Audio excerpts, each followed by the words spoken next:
Is hell a place of eternal torment? No. The original words translated as hell in some older Bible translations, Hebrew, Sheol, Greek, Hades, essentially refer to the grave, that is, mankind's common grave. According to the Bible, people in the grave are non-existent.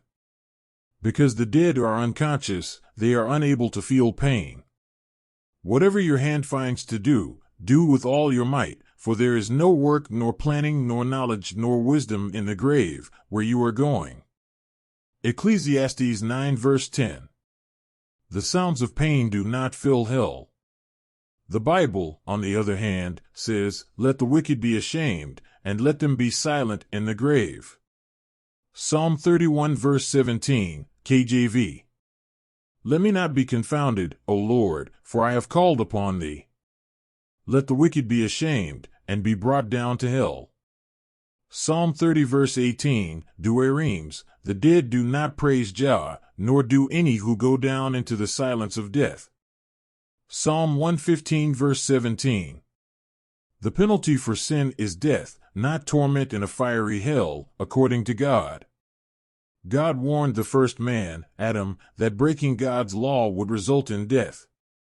See Genesis 2:17. He made no mention of eternal torment in hell.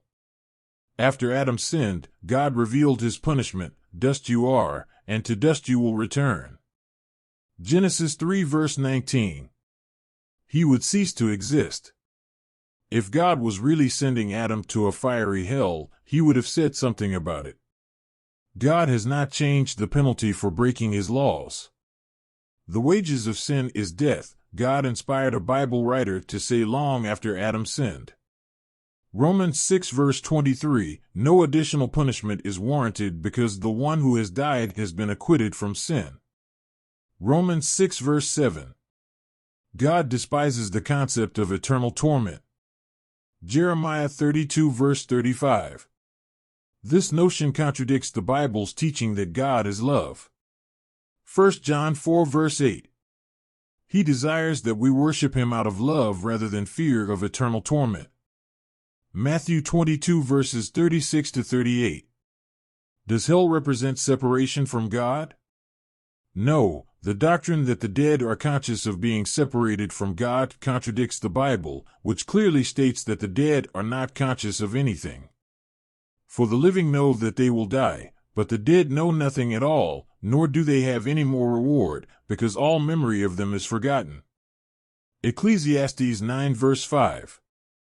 Do not put your trust in princes, nor in a son of man, who cannot bring salvation. His spirit goes out, he returns to the ground, on that very day his thoughts perish. Psalm 146 verses 3 and 4. Good people went to hell. The use of the word hell in the Bible indicates that faithful men like Jacob and Job expected to go to hell. Job, the faithful man, knew that hell, the grave, would relieve his pain and that God could bring him back to life from there. Job 14 verse 13 and Genesis 37 verse 35. Even Jesus Christ is said to have spent time in hell between his death and resurrection. In Acts 2 verses 31 and 32 says, he seeing this before spoke of the resurrection of Christ, that his soul was not left in hell, neither his flesh did see corruption. AKJV. When the term hell appears in these Bibles, it clearly refers to the grave.